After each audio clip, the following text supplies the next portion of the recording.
લોકોને જુસ્સો ભરવા માટે અલગ અલગ કાર્યક્રમોમાં તમામ બેઠકો પર સી આર પાટીલ જઈ રહ્યા છે। સીધા જ જઈશું રાજકોટ ખાતે, જ્યાં તેઓ સંબોધન કરી રહ્યા છે। આપણને આવો ડેમોન્સ્ટ્રેશન, આ ટેકનોલોજી આપણને હાયર થઈને મળી શકે, કોઈ પાસેથી વેચાતી લઈ શકાય, પણ ડેટા જે લેવો છે એ ડેટા તો આપણે જાતે જ ઊભો કરવો પડે।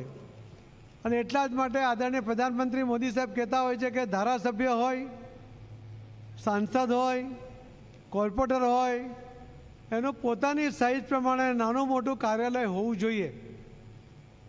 તો એ ડેટા કેવી રીતે ડેવલપ થશે કે તમારા અહીંયા કોઈ કાર્યકર્તા, કોઈ વ્યક્તિ કોઈ કામ માટે આવે છે તો એમાં તારીખ નોંધાઈ જાય, સમય નોંધાઈ જાય, એનું કામ નોંધાઈ જાય, અને કામ એનું થયું કે ના થયું, ન થયું તો પણ અને થયું તો પણ એ કામ પણ નોંધાઈ જાય।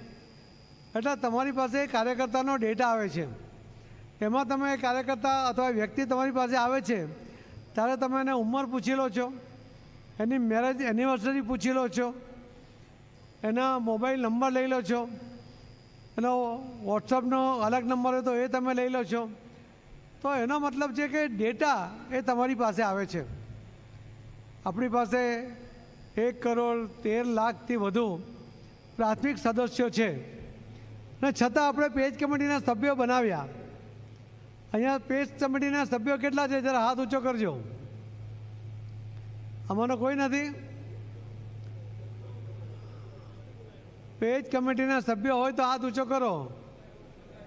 બધા છે? બધા હાથ ઊંચો કરવો જોઈએ ને પછી બધા છે તો તમે ચેક કરજો ભાઈ, આ બધા નથી લાગતા। બૂથ પ્રમુખ જો ના હોય તો પેજ કમિટીના સભ્ય કેવી રીતે બનશે આગળ? અને જે પેજ કમિટીના સભ્ય ના હોય એ બૂથ પ્રમુખ ના બની શકે। એટલે સૌથી પહેલાં બૂથ પ્રમુખ, પેજ કમિટીના સભ્ય બનો તો જ તમે બૂથ પ્રમુખ તરીકે ચાલુ રહી શકો। આ ત્રણ પ્રમુખોને વિનંતી છે કે તમે તમારા આજે જે આમંત્રિત બૂથ પ્રમુખો છે એમનો ડેટા ચેક કરજો, અને એ લોકો જો પેજ કમિટીના સભ્ય ન હોય તો એમને આજે સાંજ સુધીમાં કે મોડામાં કાલ સુધીમાં અમને પેજ કમિટીના સભ્ય બનાવજો।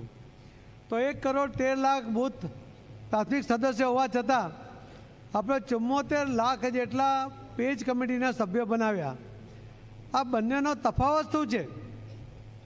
બહુ મોટો તફાવત છે એમાં કે પ્રાથમિક સદસ્ય એક ઘરમાં 4 જણા છે, કોઈ એક કાર્યકર્તા છે, એની પત્ની છે, એનો દીકરો છે, એની દીકરી છે, અથવા એના દીકરાની વાઈફ છે, એ જેટલા લોકો ઘરમાં હશે બધા જ તમારા પ્રાથમિક સદસ્ય બની શકે છે। પણ પેજ કમિટી તમે ઘરમાંથી ફક્ત એક જ વ્યક્તિને બનાવો છો, એટલે 74 લાખ એટલે 74 લાખ ઘર, એના ઘરમાં તમારો એક પ્રતિનિધિ છે। અને પ્રાથમિક સદસ્ય એટલે એક ઘરમાં 4-5 સદસ્ય પણ છે।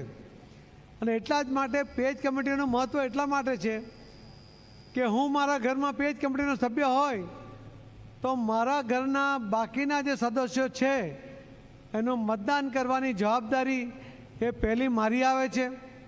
મારા આજુબાજુના લોકોની મતદાન કરાવવાની જવાબદારી પણ પેજ સભ્ય તરીકે, પેજ કમિટીના સભ્ય તરીકે, આ પેજ પ્રમુખ તરીકે એ મારી આવે છે।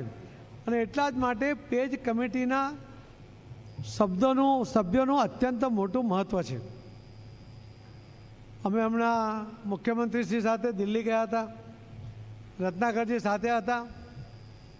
એક ઉત્તર પ્રદેશના મંત્રી એ અમારી પાસે આવીને બેઠા, થોડી વાત કર્યા પછી એમણે મુખ્યમંત્રીને કહ્યું કે અમે તો ગુજરાતના કાર્યકર્તાઓને જ ફોલોઅપ કરીએ છીએ। એટલે આપણો મુખ્યમંત્રીને પૂછ્યું કે શું ફોલોઅપ કરો છો? कि वही करते हैं पेज कमेटी वाला जो आपने हथियार बनाया है। गुजरात भारतीय जनता पार्टी कार्यकर्ताओं पासे पेज कमेटी जो हथियार है ये आखा देश में हवे एनो उपयोग थाय छे। ये उठीने गया, पछी त्यां मालवीया आव्या। अमित मालवीया ए सोशल मीडिया साथे जोड़ायेला छे, ये आखा देशनी जवाबदारी एमनी पासे छे, अने पश्चिम बंगाळना प्रभारी पण छे।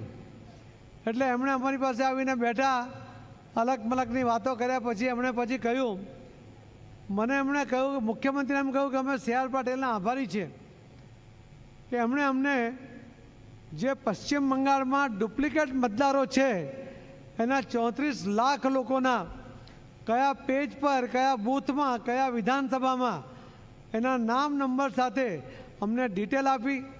અમે થેલાઓ ભરીને બધા જ આગેવાનો ઇલેક્શન કમિશનરને થેલાઓ આપી આવ્યા અને એમને કહ્યું કે આ જે ડુપ્લિકેટ મતદારો છે એના નામ કમી થવા જોઈએ. હવે બહારના રાજ્યમાં એ આગેવાનો જો આપણી નકલ કરતા હોય, ગુજરાત ભારતીય જનતા પાર્ટીના કાર્યકર્તાઓની કોપી કરતા હોય તો તમને ગર્વ થવું જોઈએ. થાય છે તો એ વાતમાં તાળી નહીં પડે. તમે તો બહુ કંજૂસ છે. આ દર વખતે મારે કહેવું પડે. હવે કીધા વગર પાડજો, નહીં તો પછી હું કહીશ કે તમને રસ નથી એટલે નહીં પાડીશ, બોલવાનું બંધ કરી દઈશ. આ પેજ કમિટી એની તાકાત તમે 156 વખતે જોઈ. હું પ્રમુખ બનીને આવ્યો ને ત્યારે મેં કહ્યું હતું કે 8માંથી 8 સીટ જીતશે. એટલે મને તો ઉપરથી ઠપકો મળ્યો. આપણા બધા પ્રદેશના નેતાઓ ત્યારે પેલું કોરોના હતું ને એટલે સ્કાર્ફ બાંધતા એટલે મૂછમાં હસતા હતા કે આ ભાઈને કંઈ સમજ પડતી નથી અને ગપ્પા મારે છે 8માંથી 8 જીતી. આવું કંઈ જીતાતું હશે?